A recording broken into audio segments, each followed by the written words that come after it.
Trump wants to be. It reinforces his message.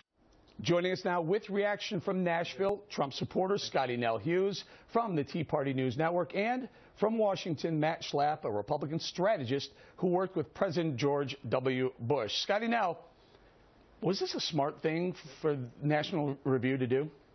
Absolutely not. But this is a part of their track record of going against honest conservatives. In 2012, they went out against Newt Gingrich and declared Mitt Romney their poster boy. And then actually back when Reagan was running, they actually attacked Reagan, saying that he just didn't really have what appeared to be a presidential persona. This is exactly why the Republican Party continues to lose, Eric. There's no strategy. They sit there and try to throw missiles, and then they don't follow up. And where were all of these folks when we were trying to fight for conservative principles within Congress, like fighting Obamacare when Ted Cruz stood up there? I didn't remember all of these folks uniting together to push the PR message. It died the next day. In fact, some of these might have even criticized him.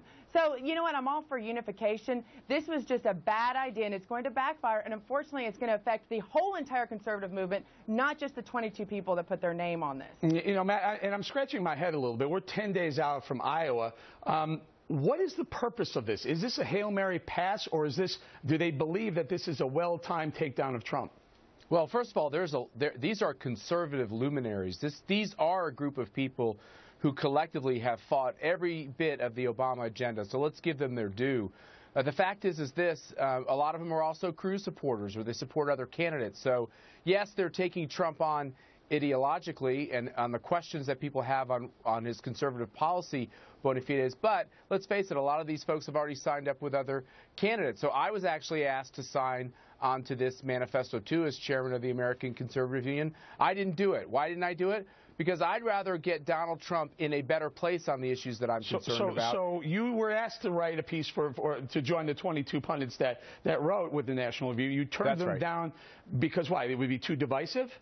Well, I turned them down because I think Donald Trump is saying a lot of things that need to be said, and I think he's going to take on a lot of these people, and I don't see why that's a bad thing. There are areas where people have questions about what he will do. So you think it was a mistake for the National Review to do this then?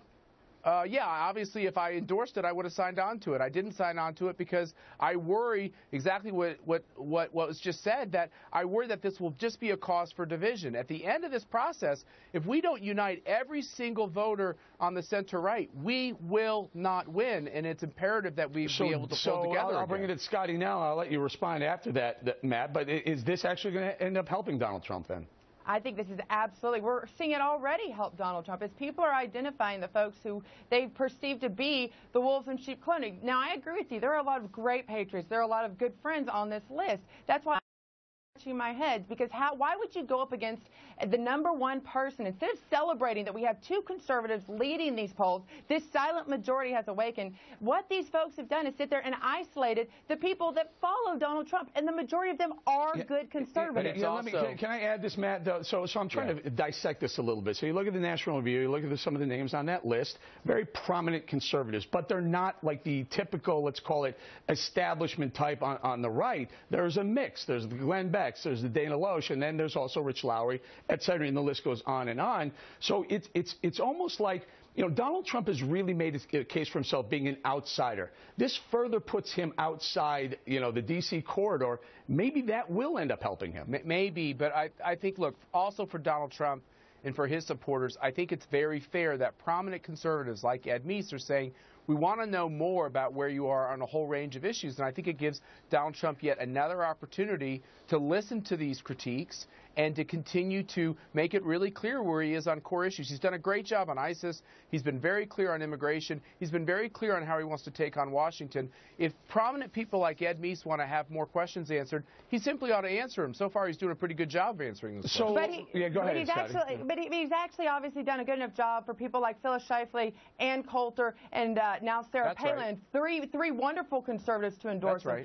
So you have to wonder, is there maybe something else going on? Maybe these types of journalists, and I'll agree, a lot of the online journalists have been coddled by a lot of our D.C. politicians before.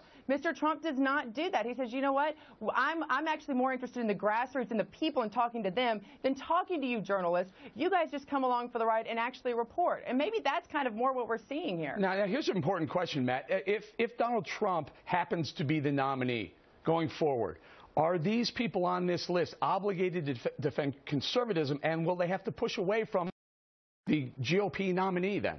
That's the fear I have, which is, I haven't read this edition yet, but I will.